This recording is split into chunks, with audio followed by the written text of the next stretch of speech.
Ah, that's moved them round a bit. Not bad for an amateur. The whole thing about snooker is to hit the white ball, which hits a coloured ball, which falls into the pocket. Piece of cake. Right, pink, I think.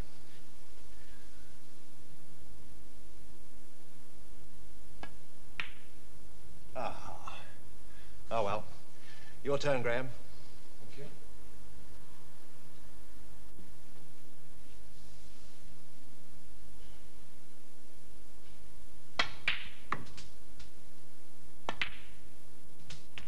One of the most important things about snooker is to get the balls to hit each other at just the right angle. Like that. You have to get the speed right as well. Oh, great shot. Not bad for a professional, thanks, Graham. Snooker balls are free to move, but where they move depends on how hard they collide and at what angle. But you can have collisions where quite different things happen.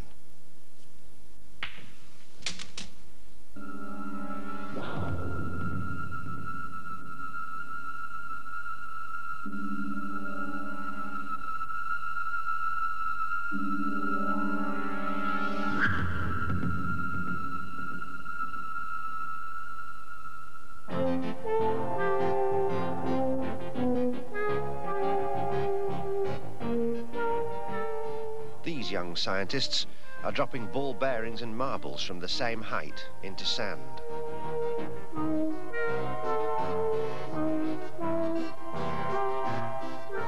The collisions make craters, and the girls are interested in the size of those craters.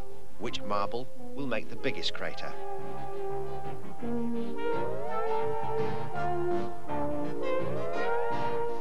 The plaster cast gives them a record of their experiments, from which they can take their measurements.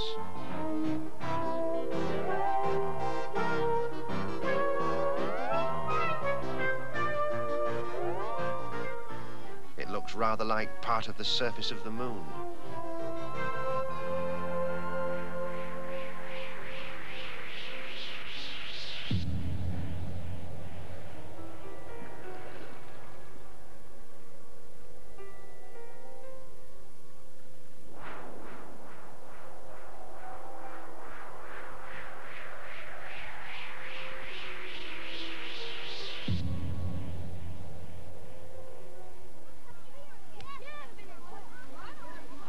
That sugar lump, the ball bearings and the milk drop weren't moved because they were hit by something like the snooker balls were. They moved because of the force of gravity, the natural pull of the Earth. It's gravity that keeps our feet on the ground and makes things fall downwards when we drop them instead of just floating away. So, gravity affects us all.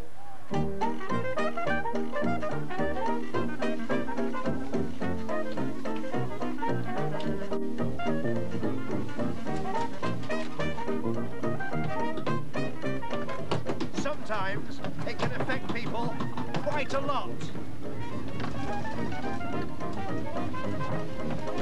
Oh! That was terrific.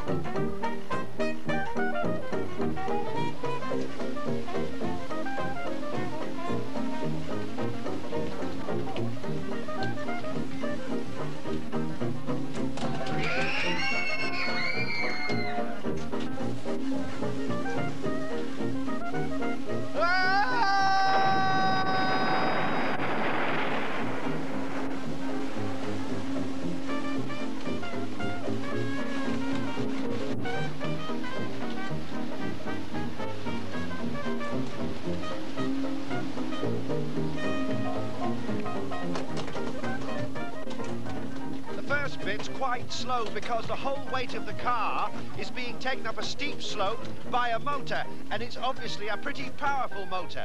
When we're at the top, we won't need the motor anymore because we'll go down again with the force of gravity!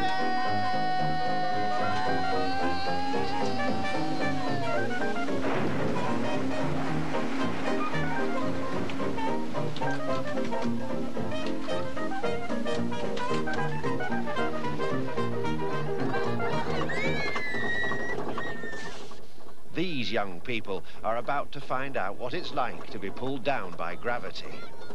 At the top of the ride, the motors stop, and from then on, it's all downhill. Well, nearly all downhill.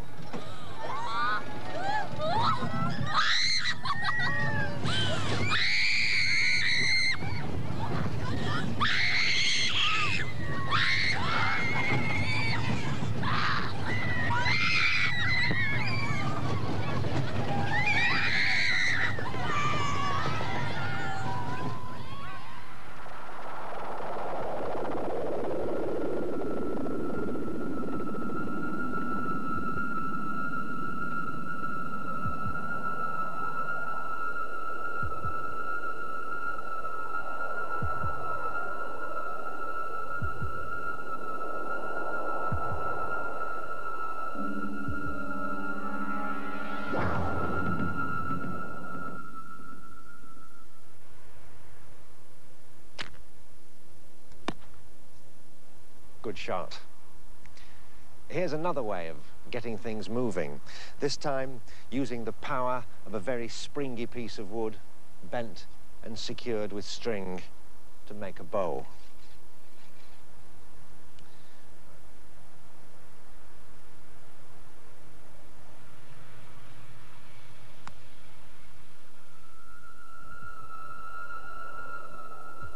Pulling back the bowstring bends the bow even more. When the wood springs back, it provides the force to set the arrow moving.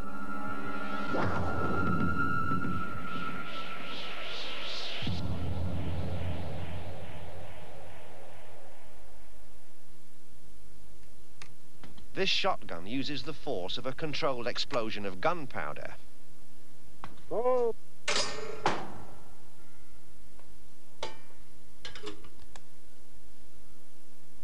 Oh. Oh.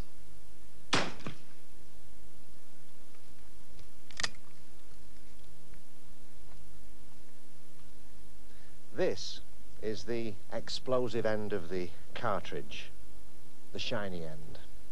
And in the front, in here, are the pieces of lead shot that the gunpowder forces out of the barrel of the gun.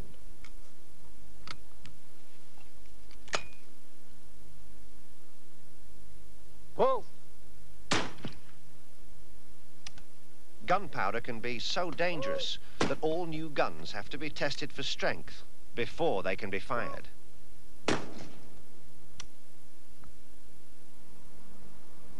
These tests are done at a gun barrel proof house.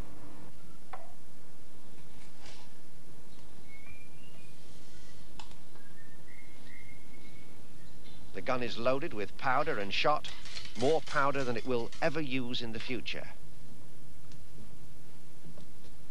The loaded gun is then clamped safely and locked behind thick walls and a steel door.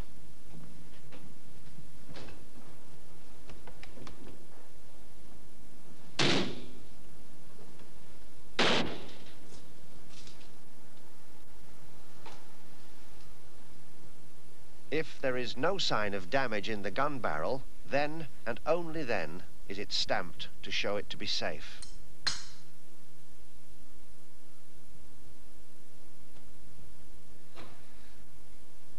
One other way of getting things moving is to use magnets, either a permanent magnet like this one, or the magnet that is made when electricity passes through a coil of wire. There's a rather clever device fitted to this piece of equipment. It's a light activated switch which makes the magnet weaker the nearer the ball gets to it. So, with the switch turned on,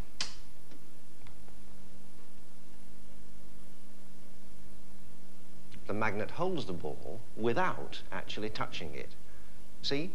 There's a gap just there. Which means the ball can move, but not fall.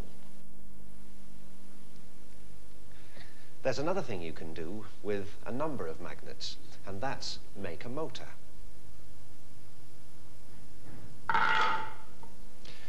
By turning on these magnets, one after the other, this metal box will move along without the box or the magnets touching each other.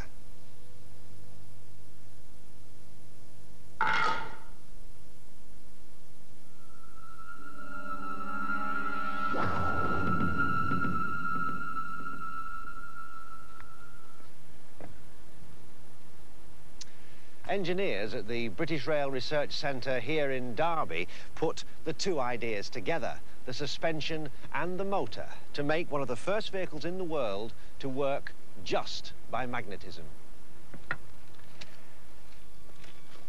The magnets that lift the car off the track are here. They are the suspension magnets that keep you floating just above the rails.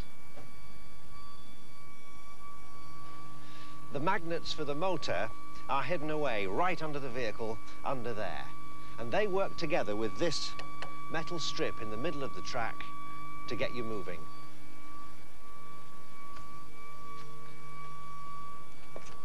Right, here we go.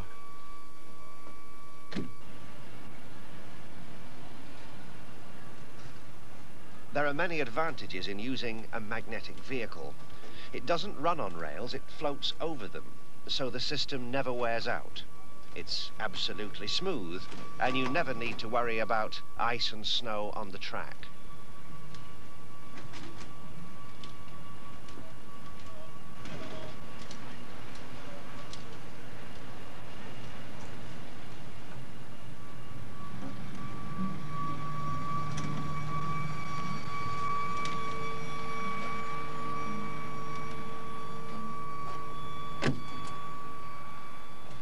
This programme has been about various ways of getting things moving. Do you remember the billiard cue?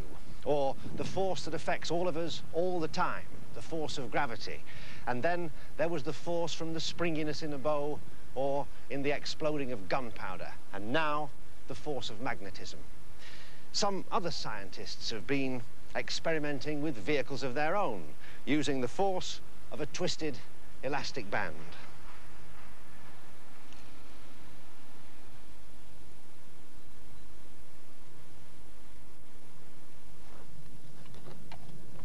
One of the problems with elastic-driven vehicles is in connecting the elastic band to the wheel that will move it along.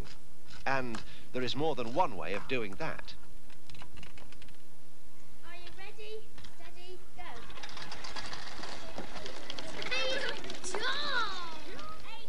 Mind you, not all ways are equally efficient.